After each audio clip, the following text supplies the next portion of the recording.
please subscribe and don't forget to press the bell icon to get notified whenever we upload a new video. Good evening. Thanks for joining us on India Business Hour. I'm Shireen Bhan. The top story this evening, Prime Minister Modi arrived in the United Kingdom for a 4-day visit. During this tour, he will attend a meeting of the heads of Commonwealth nations. He's already held bilateral talks with his UK counterpart Theresa May and is set to meet Queen Elizabeth and address the Indian diaspora in a short while from now. Sanjay Suri joins us now from London with the latest. Sanjay.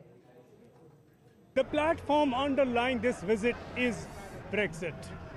Britain is leaving the EU in less than a year.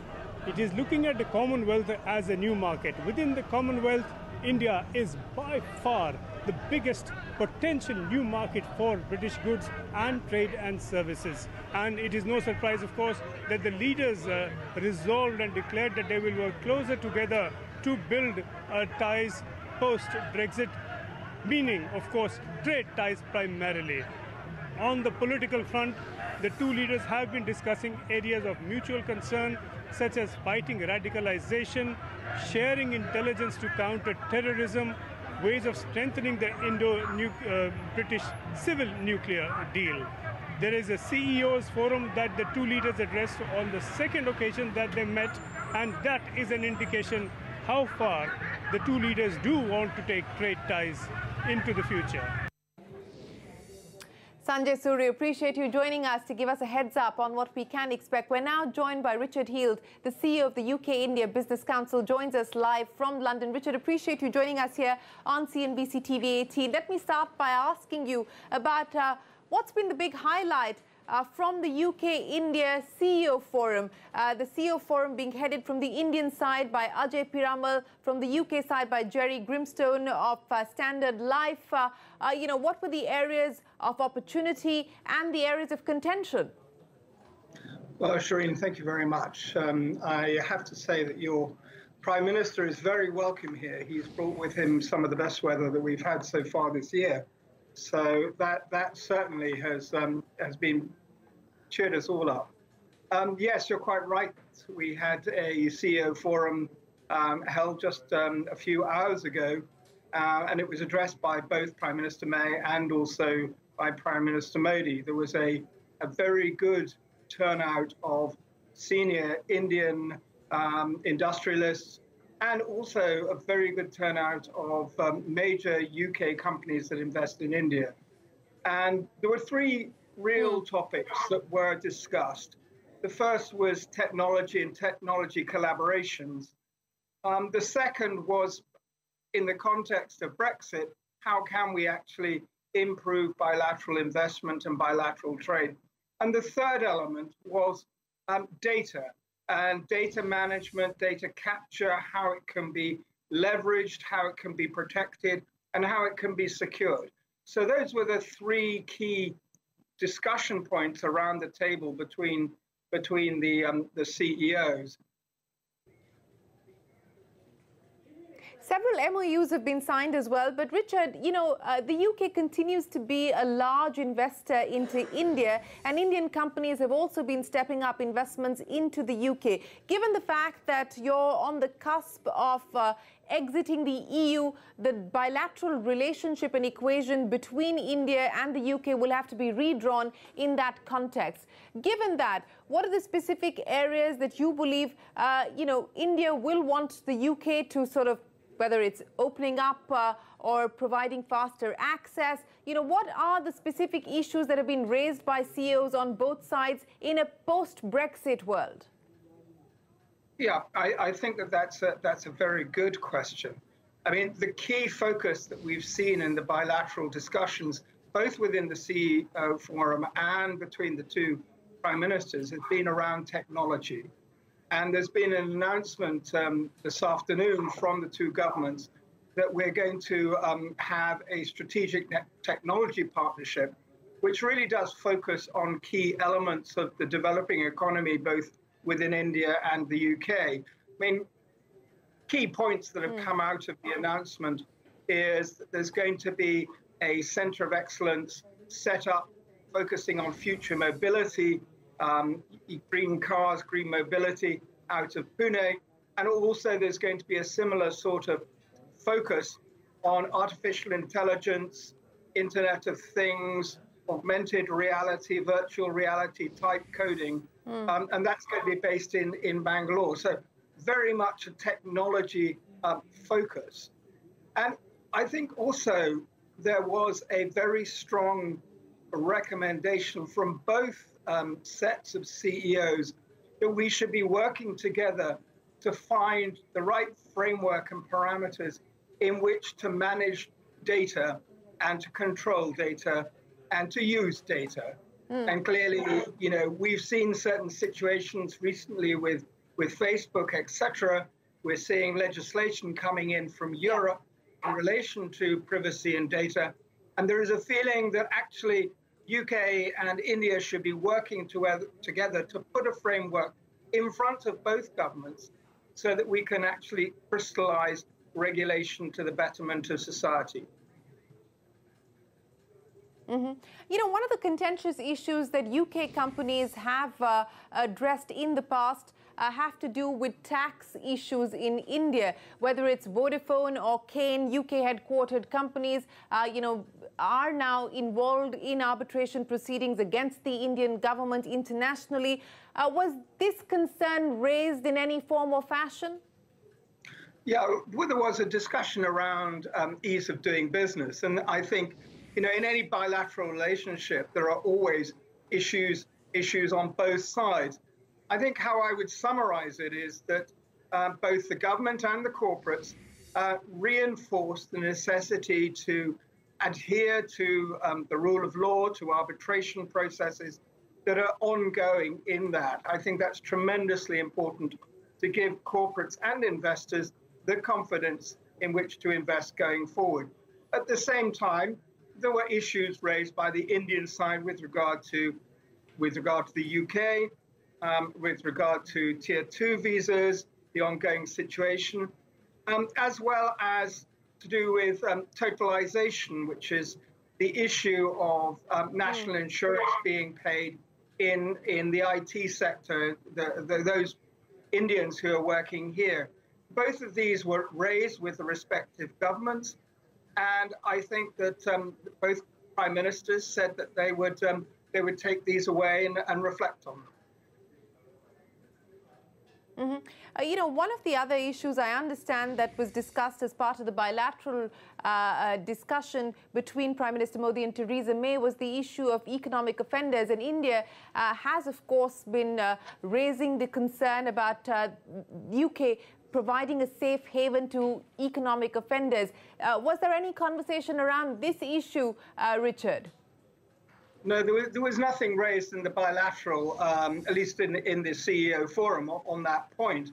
I'd be very surprised if there was. I wasn't sitting obviously in the bilateral, so I have no view on that. Other than I would say that we have a legal process here. These things are going through a legal process, and one has to see how those play out. So I'm not sure I necessarily agree with your characterization of the UK being a safe haven. I think that we've got a legal process. That's not my characterization. That's the view of the Indian government. But Richard, in terms of FDI from the UK into India, as I pointed out, you're one of the largest investors into India. Do you believe that the momentum is going to continue to be as robust as we've seen in the past? You've just, in fact, before the Prime Minister's visit, put out a report. The UK IBC has put out a report on the areas of opportunity for UK businesses and for Indian businesses looking to invest in the UK. What's the projection in terms of FDI? Well, we had some, we're very positive about FDI, both from India into the UK and UK into India. I think the rationale for both sets of corporates to invest in each other's countries is still as robust as ever.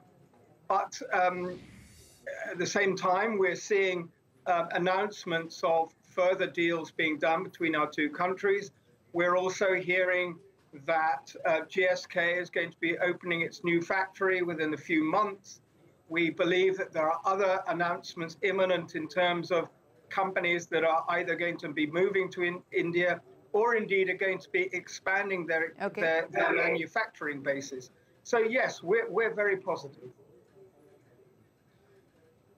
Well, Richard Heald, we will keep checking in with you, but appreciate you joining us here to give us a sense of what transpired at the UK-India CEO Forum and really where this unbeatable partnership, as the two nations like to call it, is headed. Appreciate your time here on CNBC TV 18. Richard Heald, the CEO of the UK-India Business Council, joining us live from London.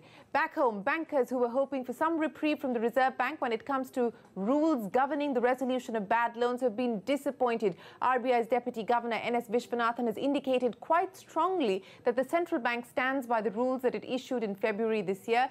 Bank shares tumbling on the back of that speech. Now, just to recap, on the 12th of February, the Reserve Bank issued a game-changing set of rules to resolve bad loans or NPAs. It said that banks should consider a borrower a defaulter the day the payment becomes overdue. That's not all. The rules also said bankers should intimate the central database the name of the borrower on that very same week. Bankers were hoping they could give borrowers at least 30 days after the due date before taking this step. Second, the RBI said that all stressed loans above 2,000 crore rupees should be resolved within 6 months, failing which they will be sent to the... As few mandated prescriptions on the process as possible.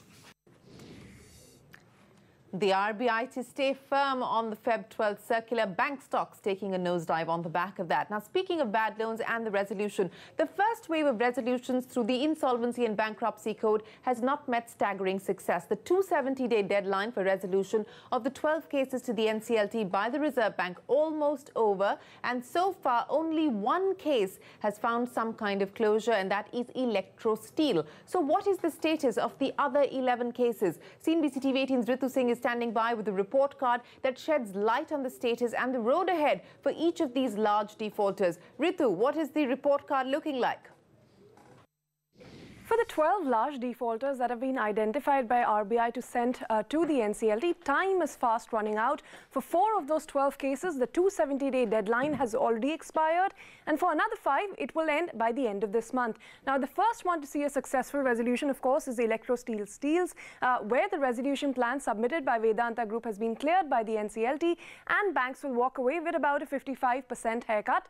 The next 5 cases are ones where lenders have declared the winning bidder, but NCLT clearances is not through yet.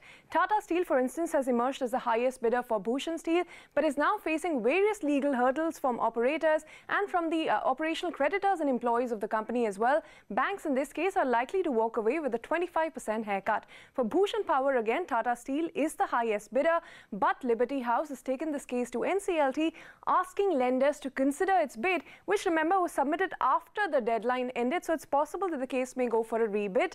Now, banks will also have to take a 60% hit on this one.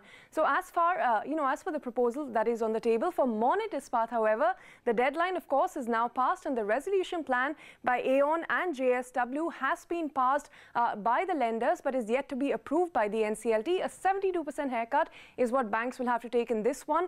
It is, like I said, still pending NCLT clearance. Now, the resolution plan by a high net worth group of individuals led by Sharad Sanghi has been approved by the lenders for Jyoti Structures, but this was after the 270-day deadline ended.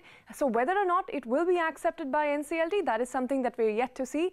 For Amtech Auto, now Liberty House emerged as the highest bidder, but in this case again, the NCLT approval is still awaited. Also in the case of Alok Industries, and this is a very interesting case, the plan submitted by Reliance as well as JM Financial ARC was rejected by the lenders, and the company is now facing liquidation. Next up is SR Steel, by far the most sought after and the most fought after asset among the 12 large defaulters. ArcelorMittal and Nippon Steel, as well as the New Metal JSW Consortium, Vedanta Group, these are the 3 bidders in the second round, but none of these bids will be opened until the eligibility case for Arcelor and New Metal is decided at NCLT in Ahmedabad. Banks will have to take, by the way, the least amount of haircut for this one, given how intensely this has been bid for. Now, a fresh round of bids has been invited for ABG Shipyard. Why? Because Liberty House's bid was too low. It was rejected in the last round. The deadline for that one ends on 28th of April. Now, one of the most interesting cases from the home buyer's point of view few has been JP Infratech, where currently lenders are evaluating some of the bids from Suraksha ARC that is seen to be the highest bidder, Kotak Cube Realty, as well as the Adani Group. For Lanco Infra, one of the largest cases again under NCLT, 7 small players have submitted their bids, but banks are yet to evaluate any of these. And lastly, in the case of ERA Infra, the insolvency process itself is yet to gain momentum. So that sums up the 12 large cases, 1 down, 11 more to go. 1 down, 11 more to go. Deadline fast approaching. Ritu Singh, appreciate you joining us with that report card. Now, it's been 17 months since the government invalidated high-denomination currency notes overnight, but the ghost of the demonetization drive continues to haunt both the Reserve Bank and the government. Over the last few days, reports have come in of numerous ATMs across the country running out of cash. The government has since swung into action, and sources say Finance Ministry officials spent the day video conferencing with public sector banks to take stock of the situation. We learned the government is confident that 80% of ATMs will be fully functional within a day, but our sources tell us that it could take longer. Meanwhile, the Reserve Bank of India has declared that there is no shortage of cash. It's also formed state-level committees to monitor the situation. Now, according to a report by Credit Suisse, historical trends show there is nothing unusual in the increase in demand for cash. In fact, Credit Suisse says it's the lowest increase in demand since 2013. The report cites hoarding of 2,000 rupee notes as well as the lack of the printing of new 2,000 rupee notes as the possible causes for the shortage.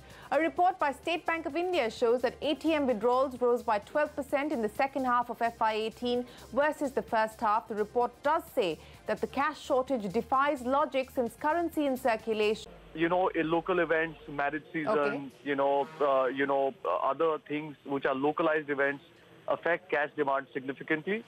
What we are witnessing right now, Shireen, is a cash supply mismatch that is emanating from a currency velocity issue.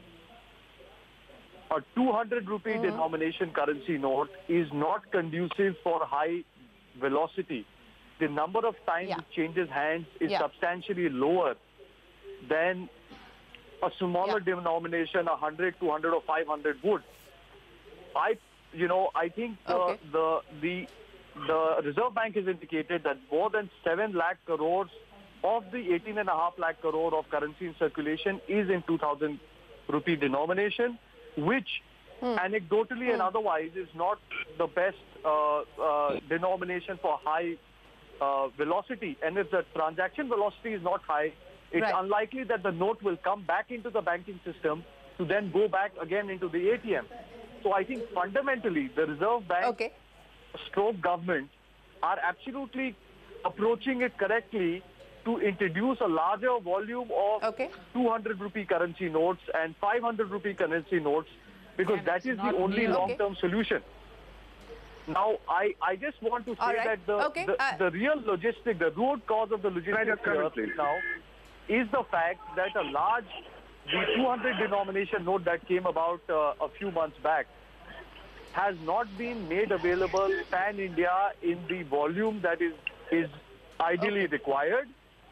It is also a challenge that the recalibration of ATMs for dispensing 200 rupee currency is behind schedule.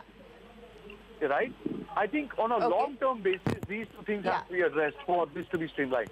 There seems to be an issue even at the end of the 200 rupee note, and as Rituraj is pointing out, the recalibration of ATMs with the 200 rupee note running behind schedule, so that could have led to some issue, along with the fact that we're seeing this currency velocity problem that he alluded to. Gentlemen, I'm afraid we're completely out of time. Appreciate you joining us here on CNBC TV 18 to help make sense of what seems to be, according to the government, an unusual spike in demand, and what can be done to ensure that there is better supply and demand match. Welcome back to India Business Hour Plus. Now on to a CNBC TV 18 special series.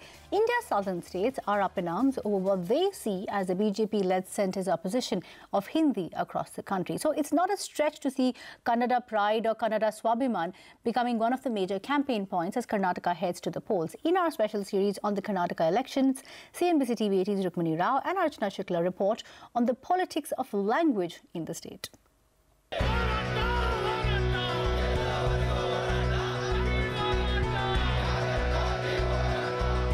These These raised voices calling for the primacy of Kannada in Karnataka are not new. They've been around since the Gokak agitation in the 1980s.